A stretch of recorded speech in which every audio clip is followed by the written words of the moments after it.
बिस्मिल्लाहिर्रहमानिर्रहीम। शुरू अल्लाह के नाम से जो बड़ा मेहरबान निहायत रहम वाला है। अस्सलाम वालेकुम व्यूअर्स, मैं लैला खान अपने चैनल में आपको खुश आमदीद कहती हूँ। आप लोगों के लिए बहुत सारी दुआएं कि अल्लाह ताला इस बाबरकत महीने के सदके में हमारे तमाम गुनाहों को माफ़ फरमाए, हमारी मग़फ़िरत फरमाए और हम तमाम मुसलमानों की इबादत और ज़िक्र-ओ-अस्कार जो भी हम करें अल्लाह ताला उसे अपनी बारगाह में कबूल फरमाए और हमारे रोज़ों को भी अल्लाह ताला कबूल फरमाए, आमीन। और जो बीमार है तो अल्लाह ताला उन्हें शिफा अता फरमाए और स्टूडेंट्स के लिए ख़ुसूसी दुआ कि अल्लाह ताला सबको कामयाब करे, आमीन। बस आज मैं आपसे रमज़ान अल मुबारक में किया जाने वाला एक ऐसा अमल शेयर कर रही हूँ कि बहुत ही ज़बरदस्त, बहुत मुजरब, बहुत आसान है, मुश्किल बिल्कुल नहीं है। और मैंने भी इसको शुरू किया है और इसीलिए आपसे शेयर भी कर रही हूँ कि आप भी इस अमल से फ़ायदा उठा सकें। और इस अमल से अगर आप भरपूर फ़ायदा उठाना चाहते हैं इस वजीफ़े से जो आज आपसे शेयर कर रही हूँ, तो इसके लिए आपका यकीन का होना बहुत ज़रूरी है और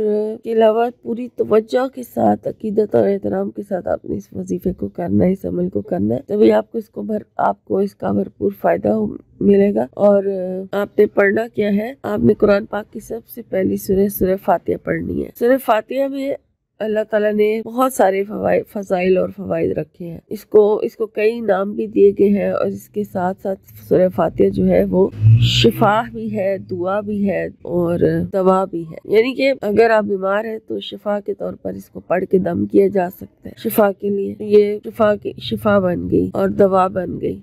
और अगर आप किसी मकसद के लिए पढ़ना चाहते हैं तो वो दुआ बन गई। तो वैसे कुरान पाक की सूरह भी है। तो आज इसका अमल आपसे शेयर कर रही हूँ, सूरह अल फातिहा का। इसको पढ़ के आपने फायदे कैसे हासिल करने हैं। तो पहले जो आपसे जिक्र किया जा रहा है, जिस तरह का मतलब मैं आपसे जिक्र कर रही हूँ, जो आपको वजीफा बता रही हूँ, ये करके आपने एक किस्म का इसका आमिल बन जाना है या आमिला, जो भी मेल या फीमेल जो भी कर रहे हैं। तो एक तरह से आप इसकी आमला या आमिल बन जाएंगे। उसके बाद फिर आप इसको पढ़ के मुख्तलिफ मकासद में मुख्तलिफ तादाद के साथ पढ़ के फ़ायदा उठा सकते हैं। लेकिन आज मैं आपको सिर्फ और सिर्फ इसका आमिल बनने का तरीका बता रही हूँ कि उसकी तादाद कितनी है और कैसे आपने पढ़ना है। ठीक है, तो आप नोट कर लीजिए। सबसे पहले आपने फजर की नमाज के साथ इसको पढ़ना है, यानी कि ये 5 नमाजों का अमल है और एक दिन में 500 बार पढ़ा जाएगा। तो 500 दफा आपने एक दिन में पढ़ना है, लेकिन हर नमाज के बाद आप एक तस्बीह पढ़ेंगे। ठीक हो गया। एक तस्बीह आपने हर नमाज के बाद पढ़नी है, यानी 5 नमाजें हैं, 500 बार आप पढ़ेंगे। अगर जैसे रमज़ान का महीना है, असर की नमाज, अफ्तारी की तैयारी ख़वातीन ने करनी है, तो वो उनके पास इतना टाइम नहीं होगा। लेकिन मैंने इसको किया है ना, तो मुझे पता चला है कि इसको पढ़ने में, एक तस्बीह पढ़ने में मुझे आधा घंटा लगा है। ठीक है ना, 25 से 30 मिनट का ये वजीफा है। अगर आप इसे 25 से 30 मिनट दे दें और हर नमाज के बाद 500 बार, यानी कि हर नमाज के बाद 100 बार आप सूरह अल फातिहा को अव्वल आखिर 11-11 मरतबा दुरूद इब्राहिमी के साथ पढ़ लें, तो यकीन जानिए कि इतना सुकून आपको मिलेगा।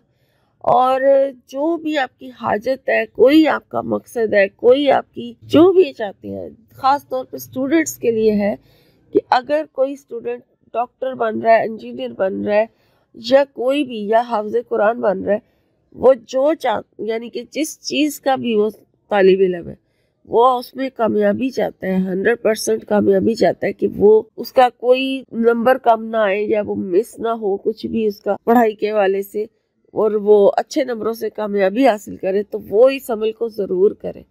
वो ये करके अपने रब से अगर दुआ मांगेगा तो इंशाअल्लाह ताला उसको 100% कामयाबी नसीब होगी। सूरह फातिहा पढ़ के इस तरीके से, जिस तरीके से मैं आपको बता रही हूँ, कि कोई हाजत है या कोई बीमारी में शिफा के लिए पढ़ना चाहता है, जो भी आपका दुनिया का मकसद है, आप इस वजीफे को कर सकते हैं, जो जिस तरीके से मैं आपको बता रही हूँ।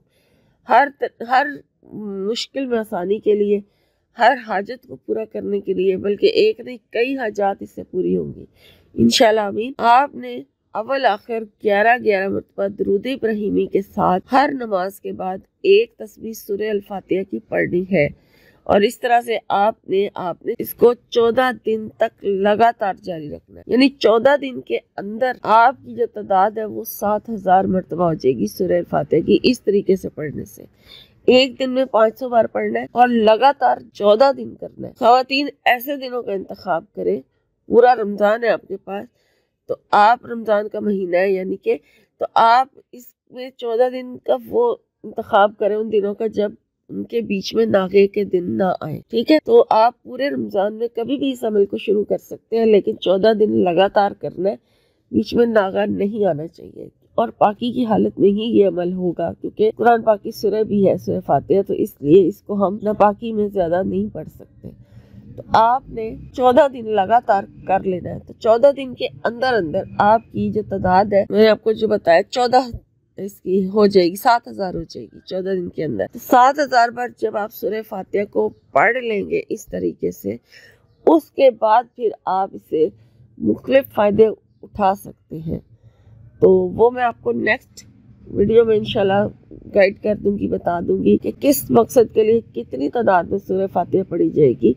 अभी आप इस अमल को शुरू करें इंशाल्लाह, फिर बाकी जो फजाइल की वीडियो होगी वो आपको इसके बाद, इस वीडियो के बाद मिल जाएगी। आप पहले ये अमल करें और मुझे मेरी दुआ है कि अल्लाह ताला आपको ये अमल करने की तौफीक अता फरमाए और इससे आपको हर किस्म का जो भी आप चाहते हैं आपकी हाजत पूरी हो जाए, और जो आपकी परेशानी अगर खुदा न खास्ता परेशानी में मुब्तला है तो अल्लाह ताला आपको उससे भी निजात दिलाए। आमीन।